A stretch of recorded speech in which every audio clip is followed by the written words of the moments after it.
maa ngi nuyu ñi fi teew ñëpp maa ngi tudd Djibril Ba di président mouvement Progrès Progrès di signifier paix résilience et ouverture pour une gouvernance réussie au Sénégal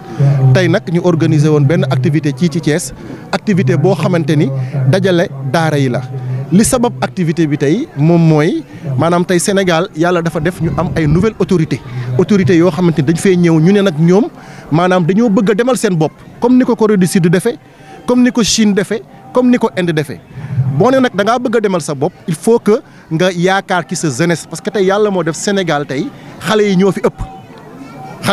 ëpp léegi nag xale yooyu il va falloir que ñu sensibiliser leen il va falloir que ñu yar leen il va falloir que li ñu naan maanaam patriotisme ak citoyenneté ñu def ko ci ñoom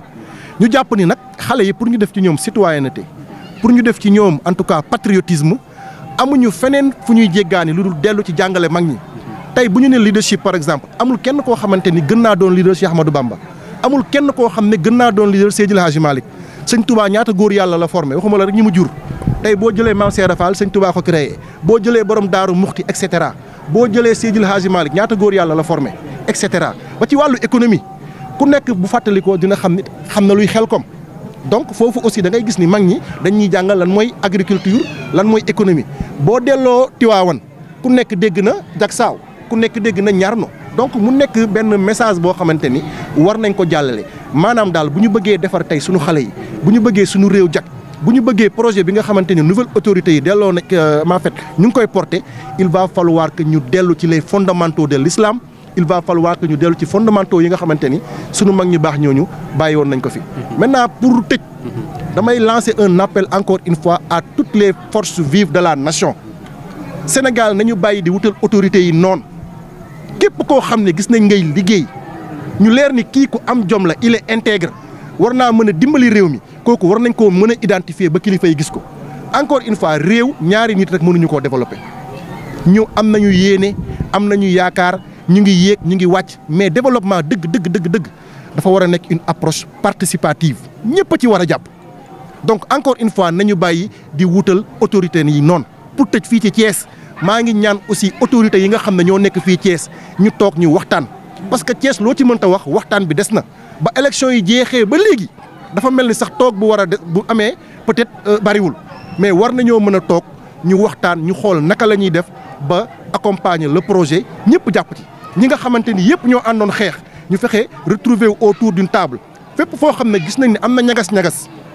waaye rien n'empêche kilifa yi sol seen dàll dem régler problème boobu pour que ñëpp ànd parce que nag bu ñu fàtte opposition bi mu ngi ne tekk te opposition la boo xamante ne loo ci mënta wax c'est une opposition extrêmement riche bu ñu deful ndànk nag ba mbir mi toll ci yenn kii bu ñàkk di am ñëppay ñàkk wax naa ko sànq ci tubaab PSE jaar na fi façon référentiel bu nekk jaar na fi donc nag franchement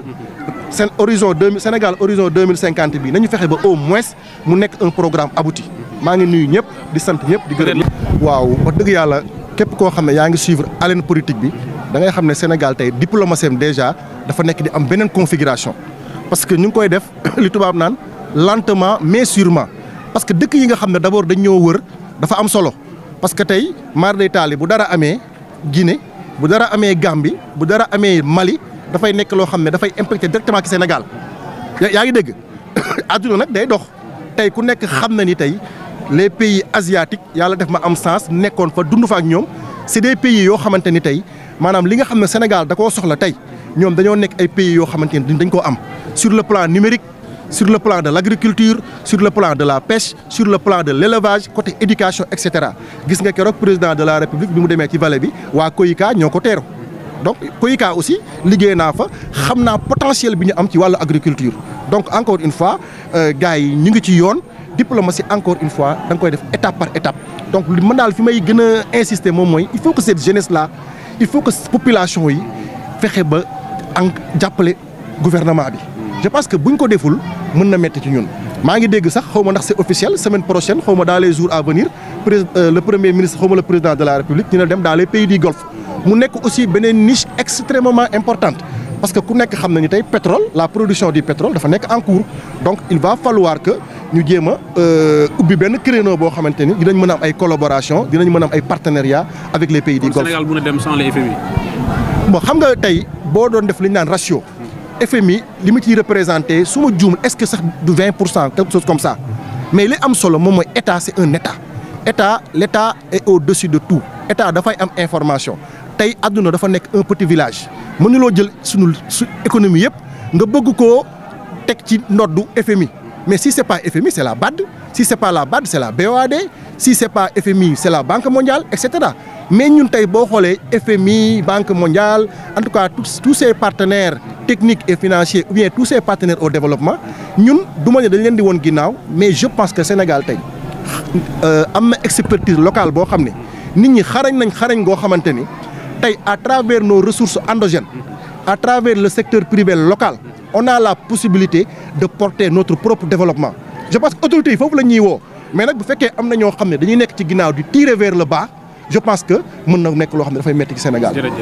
Voilà, je m'appelle Djibril Ba, je suis là aujourd'hui en tant que le président du mouvement Progrès qui signifie paix, résilience et ouverture pour une gouvernance réussie au Sénégal. C'est un mouvement qui a été créé depuis plus d'une année, plus précisément à la veille des élections présidentielles passées. Voilà.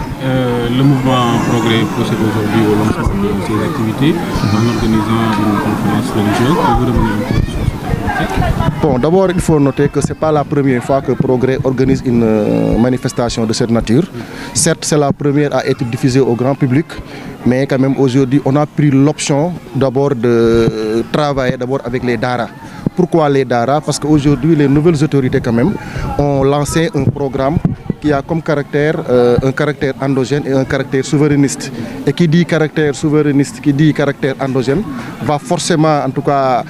s'inspirer, va forcément en tout cas se baser sur sa jeunesse. Et qui dit jeunesse, dit forcément éducation. C'est pourquoi nous avons d'abord démarré par les Dara en travaillant déjà en parfaite collaboration avec en tout cas les oustas qui constituent en tout cas un maillon essentiel en tout cas de la chaîne éducative. C'est pourquoi aujourd'hui à Diamaguène, Sampaté, Cité-Niakh, on a essayé quand même d'identifier un lot de oustas qui en tout cas qui nous ont proposé des jeunes qui ont aujourd'hui en tout cas à la suite de tout le monde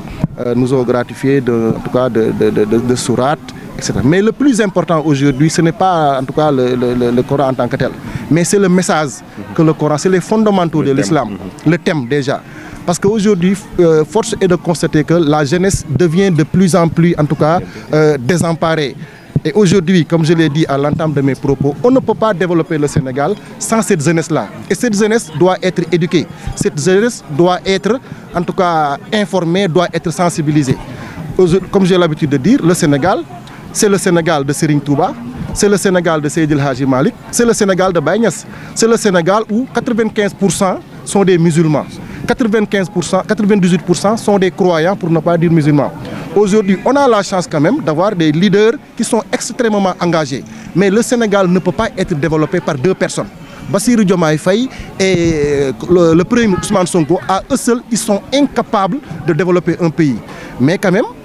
aujourd'hui, force est de constater quand même, ils font preuve de leadership et ils ont besoin de toutes les forces vives de la nation. Ils ont besoin de cette jeunesse et cette jeunesse, encore une fois, doit être éduquée, doit être sensibilisée pour que le développement dont on rêve, ce qui a un caractère, encore une fois, endogène et souverainiste, doit être porté par cette jeunesse. Voilà. L'espace est le thème de la conférence. C'est pourquoi aujourd'hui, au niveau du mouvement Progrès, on a choisi comme thématique éducation islamique et capital humain pour une administration publique et un secteur privé performant au Sénégal. Nous, au niveau du Progrès, nous aujourd'hui, nous disons on ne peut pas développer un pays sans 5 critères. Je peux dire déjà le professionnalisme, il y a aussi l'intégrité, il y a aussi l'innovation, il y a aussi la transparence et le dernier point, c'est la participation. La participation de qui? La participation de cette jeunesse. Maintenant, pour terminer, je lance en tout cas un appel à toutes les forces vives de la nation, surtout ceux qui sont au niveau de la coalition présidentielle. Il est temps que les gens essayent de trouver un cadre pour discuter du développement du Sénégal. Mieux, aujourd'hui, il faut que certains qui essayent de trouver, entre guillemets, des ennemis à nos autorités, il faut qu'ils arrêtent. Parce qu'aujourd'hui, le Sénégal est à la croisée des chemins. Le Sénégal a besoin de ses fils, le Sénégalais a besoin de ses filles. Parce qu'aujourd'hui, les autorités, encore une fois, je le rappelle, le maître mot du programme, c'est un programme à caractère endogène et souverainiste. Donc on a besoin de toutes les forces vives de la nation si on veut aujourd'hui réussir le pari. Maintenant, la Corée du Sud l'a réussi, la Chine l'a réussi, l'Inde l'a réussi. Certes, ils avaient des leaders, mais les populations se sont rangées derrière ces leaders-là pour développer la nation. Le Sénégal est aujourd'hui à cette étape.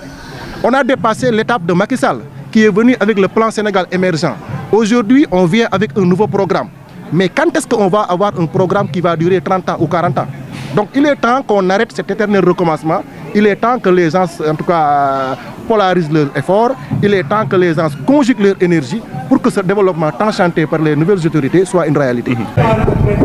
lu waral tey seen ndaje bi suñu daje bi tey li ko waral rek mooy di def benn waxtaan ci sujet bu am solo mu nekk éducation islamique ak capital humain ci service su administration publique ak secteur privé pour un Sénégal performant maanaam vraiment ñu dellu ci yar yi ñu xamee yar gi ñu xamee ak diine gi ñu xamee ak maanaam valeur yi ñu xamee yu doon tax ñu xamee Sénégalais bi valeur yi nga xamante ne ñoo ngi koy commencé di ñàkk pour juste sensibiliser waat jeunes yi delloowaat leen ci suñu richesse boobu noonu ñu am loolu rek moo waral suñu waxtaanu tey bi. d'accord léegi ci wàllu woowu noonu ngeen di jël ay xale ñuy jongante ci wàllu gi alxuraan loolu aussi. waaw xam nga nag ku wax islam lu koy gën a définir mooy alquran mënoo wax islam te waxoo alquran kon mënuñu def tamit thème bu porté ci diine islam te defuñu benn activité boo xamante ne dañuy delloo ci alquran te tamit pour événement yi da ciy baax ñu woo ci ndaw yi nga xamante ne ñoom ñoo yore réew mi pour ñu wane lu ñu gën a mënee parce que ndaw ñi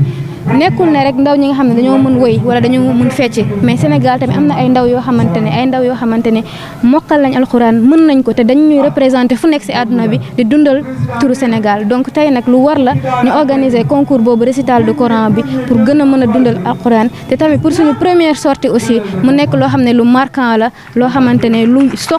dellu la ci suñuy valeurs yi nga xamante ne moo ñuy définir. seen première sortie lan mooy mission seen kii bi. mouvement progrès waaw mouvement bi daal ci gàttal mooy développer réew mi ci gàttal léegi pour développer réew mi nag mënoo bañ a jaar ci ndaw yi ndax ndaw yi ñoo fiy nekk ëllëg peut-être mag yi fi nekk dund nañ li ñuy dund ba pare donc loolu waral sax thème bi ñu tuddee ko éducation parce que ndaw ñi ngay éduquer ndaw ñi ngay former ba suba ñu mën a defar réew mi donc mouvement bi lépp mu ngi articulé wu ci formation jeunes yi sensibiliser jeunes yi ñu gën a xam lu ñu am gën a xam lu ñuy xaar bu ko defee ñu mën a impliqué wu bu baax ci développement réew bi ñu bañ a ne rek mbirum politique daal waa bàyyee ko benn catégorie ci réew mi bu ko defee loolu day tax que du ñu mën a avancer mais jeunes yi nga xamante ne dañ leen di former dañ leen di tàggat ñoom ñoo war a ñëw impliqué wu ci gouvernance bi impliqué wu ci dëkk bi nu muy doxee bu ko defee ñu mën a parler d'un Sénégal vraiment émergent. Merci beaucoup.